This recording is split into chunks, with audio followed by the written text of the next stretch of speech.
আসসালামু আলাইকুম, সবাই কেমন আছেন? আশা করি সবাই ভালো আছেন। আমিও ভালো আছি আলহামদুলিল্লাহ।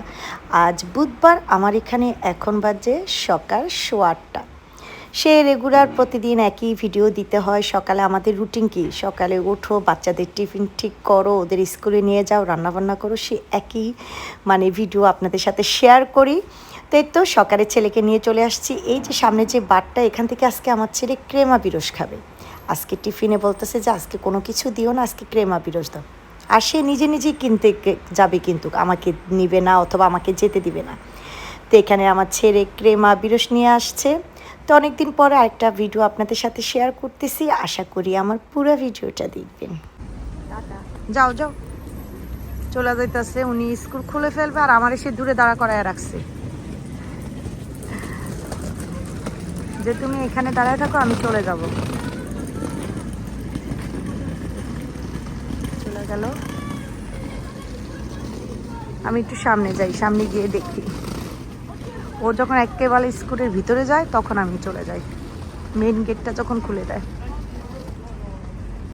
আমি হাঁটতে হাঁটতে তো বাসার সামনে চলে আসছি। আর এই আইসক্রিম শপটা, এই যে আমার বাসার পিছনেই, এত চলে এটা রাত্রে 12টা 1টা পর্যন্ত, মানে সামারি অনেক চলে।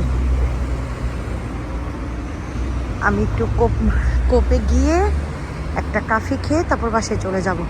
আজকে রান্না আছে, আমি সব কিছু গুছিয়ে রাখলাম। সকালে উঠে চিকেনটা সব কিছু হাতে মেখে রেখে আসছি। তারপরে শুটকি ভুনা করবো, এগুলি কেটে সব গুছিয়ে রাখছি। কারণ ঘুম থেকে উঠি তো সেই 6টায়। তো সব কিছু গুছিয়ে তারপর আয়াতকে নিয়ে বের হই। আজকে মনে হয় স্নেহা কলেজে যাবে না, কারণ স্নেহার 9 তারিখে পরীক্ষা। বলতেছে আমার একটু পড়তে হবে আম্মু। তো ও বলছে কোপ মার্কেটে এখানে চলে আসবে। আর এই যে কবুতরগুলা এখন কি আর দাঁড়াইলেই সব কিভাবে যে উড়বে, এটা আমার ছেলে খুব পছন্দ করে। আরে খাইতেছিল, দূর কি কারণে যে আসলাম, সব উইটা চলে গেছে। এই যে ওদের খাবার কে জানি দিছে মনে হয়, এই যে সব উইরা ওইখানে চলে গেছে। এখন আবার যাইতেছে ওই যে, এই যে আমি দূর থেকে খেয়াল করি নাই যে ওরা খাইতেছিল। আমি গিয়ে পাশে দাঁড়াইছি আর সব উইরা গেল। আর এটা যে আমার ছেলে কি এনজয় করে, মানে ওর খুব ভালো লাগে এরকম কি কবুতরকে তারা দিতে, আর এগুলো উড়া যাবে। ওয়েদারটা মানে কি ঠান্ডা বাইরে আজকে। আমি তো পাতলা একটা ইয়া পড়ছি, যাই গিয়ে একটা কফি খেয়ে নিই। একটা কফি নিলাম, কফিটা খাবো।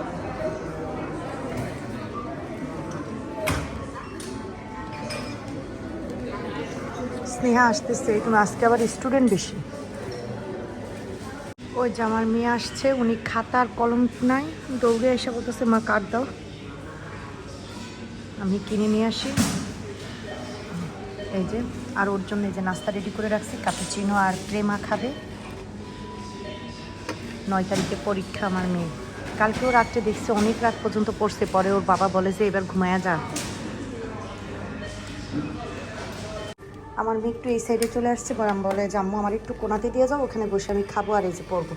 এই যে সব দিয়ে গেলাম, ঠিক আছে মা তুমি খাও। হ্যাঁ মা গেলাম,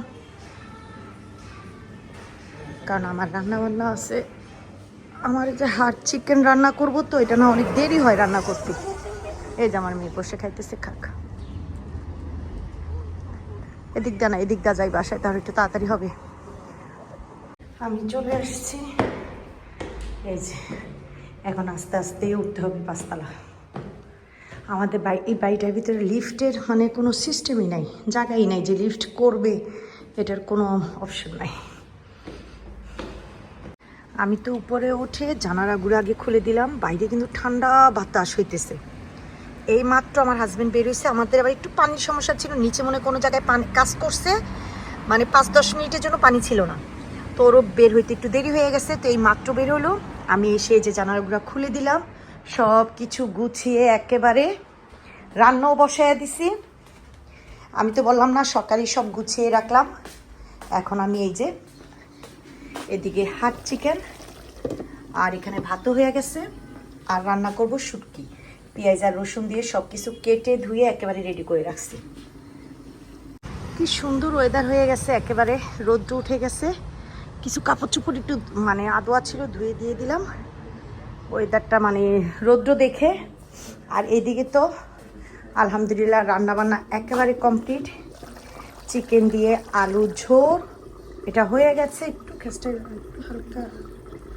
আর এদিকে ভাত রান্না করা, এখানে শুটকি ভুনা, সব কিছু আলহামদুলিল্লাহ। আমি এখন ওর বাবার খাবারটা নিয়ে বের হব। আমি তো এই যে চলে আসছি। এদিকে আমার হাজব্যান্ডও ফোন দিল একটু তাড়াতাড়ি বের হোক, উনি আবার একটু একটা কাজে এক জায়গায় যাবে। তো এই যে বের হয়ে গেলাম, খুব তাড়াহুড়া করেই বের হয়েছি, আর কোনো কিছু ভিডিও করতে পারিনি। বাসের জন্য ওয়েট করতেছি, খাবার নিচ্ছি ওর। এই তো যাই, শপে যাই এখন। আমি তো বাসদা এসে যে নামলাম সেন্টার, আর এই যে দেখতেছি কত উপরে কাজ করতেছে রিক্স নেওয়া মানুষ, মানে ভয় লাগে দেখলে এত উপরে। আমি একটু জুম করে দিছি ক্যামেরাটা, এই যে আমার ছেলে ওদিন দেখে আমার বলতেছে আম্মু দেখো ওরা কোথায় কাজ করতেছে। জুম করে দিলে এই যে কত উপরে। তো এদিকে তো আমি চলে আসছি শপে, আর আমি আসার সাথে সাথে আমার হাজব্যান্ড বের হয়ে গেছে, কারণ সে একেবারে রেডি ছিল যে আমি আসলেই বের হয়ে যাবে। দেখা যায় ব্যাংকে কাজ থাকে, তারপর একটু বাইরে এদিক সেদিক কাজ থাকে, পোস্ট অফিসে কাজ থাকে, সব কিছু মিলিয়ে দেখা যায় শপে তো আর বন্ধ করে রাখা যায় না। তো আমি আজকে একটু চলে আসলাম, আসার পরে সে বের হয়ে গেছে, বললো যে একটু তাড়াতাড়ি আসো। আর জানি না আয়াতকে কে আনতে যাব, আমি না স্নেহা, এখনও ডিসিশন নেই নাই, দেখি কি করা যায়। আর বাইরের ওয়েদারও একটু বৃষ্টি বৃষ্টি ভাব, জানি না। তো সব কিছু মিলিয়ে আমি একটা ছোট্ট ব্লগ আপনাদের সাথে শেয়ার করেছি। আজ এই পর্যন্তই, আল্লাহ হাফিজ।